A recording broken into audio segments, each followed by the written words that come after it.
proof sets, the #1 selling set from the U.S. Mint every year, dates back almost 3/4 of a century. The U.S. Mint opened it up to collectors, you and I, back in 1950.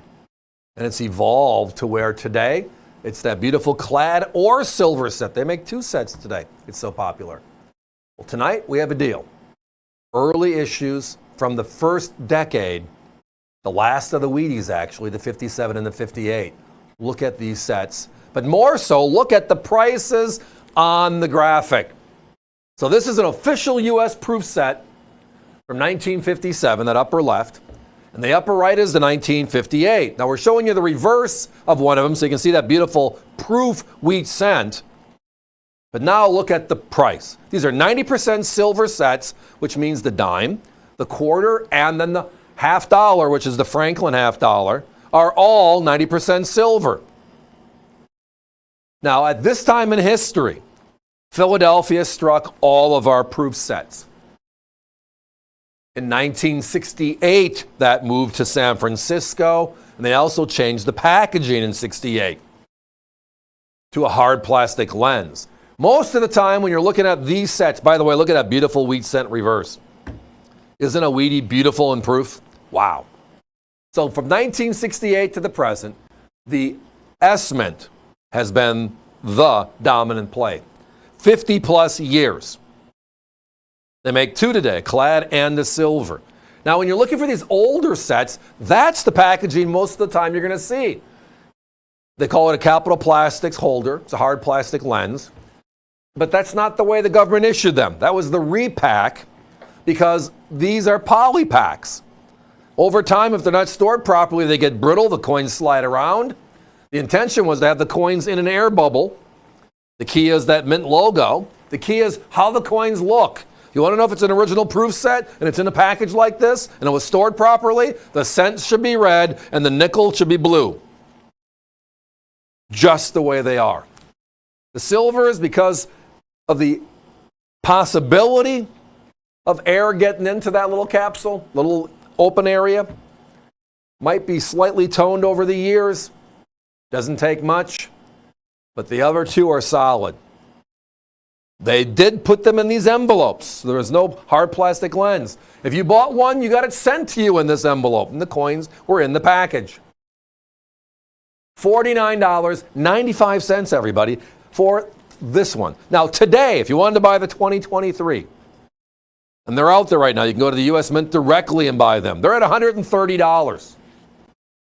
They raised their price to over $100 about 5 years ago, and now, well, and you can go back in time over almost 3/4 of a century to the late 1950s and get these 2 sets for under $50 with us here tonight.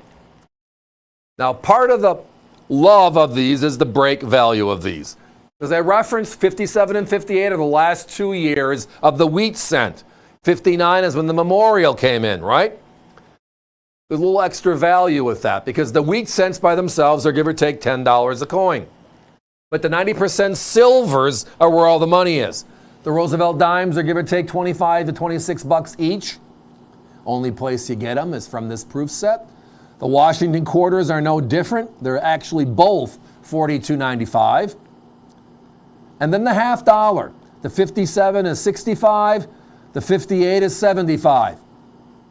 Add them all up, north of $100 for the coins in the sets. Now, my competition does sell the repack, which is that hard plastic lens on the top. They sell a repack at $89. We have the original packaging for $40 less. And all the sets we have are as gorgeous, coin by coin, as the ones you've seen on your screen. So again, the repack, which is they call the Capital Plastics, it's a great look and a great feel. Helps you put together a beautiful set. Or the original, the way it was issued going back to 1957, 1958. That's what we have available here tonight, the originals. If you've looked at that poly pack, you'll notice the bottom left on the one on the left and the upper right on the one on the right. That's the U.S. Mint logo medallion they put in these sets. I've seen many, many of these sets over the years repackaged. And they don't have that U.S. Mint medallion in there because they don't want to cross that line. It's original or it's not. These are the originals. As they were made, as they were issued, the best of the best. So not 89.49. Not repackaged in the original packaging. Any way you spin this one, it is perfect. And the unfortunate thing is we just don't have that many of them. I wish we had more. Yes, proof sets in general, we got them all. Dating into the earlier boxed sets from 1950 to 1955. Visit us at avccoins.com. And once you hit our landing page, on the left-hand side is a tab that is proof sets. It'll take you right to them. Got them all. Proof, method of manufacture, actually, not a condition. Yet we treat it like a condition. A regular coin that's in circulation is struck once, right? One slap and the coin goes into a bin. A proof is a polished die, obverse and reverse. The piece of metal, whether it's the copper for the cent or the silver planchet for the $50, is polished as well. Struck twice under enormous pressure. That's why you get that mirrored background. Now, it wasn't until the 1980s that you started seeing that contrast, where the frostiness on the main device, so in this case, Washington would be frosted, Franklin would be frosted. These earlier Philadelphia proofs all were gloss proofs, which means they look like a mirror hit them. And that's what really they are. Guys, I don't think we're going to have time for a clock. We're down to single digits. Again, remember, avccoins.com. If you are visiting us right now on the website and you have this in your shopping cart, I recommend you lock it down and push it through and get an order number, and then call us back later if I can entice you with anything else. This one's special. These are original. They're the last of the Wheaties, north of 100 coin by coin. But tonight, we're $40 less in the original packaging. $49.95, your choice.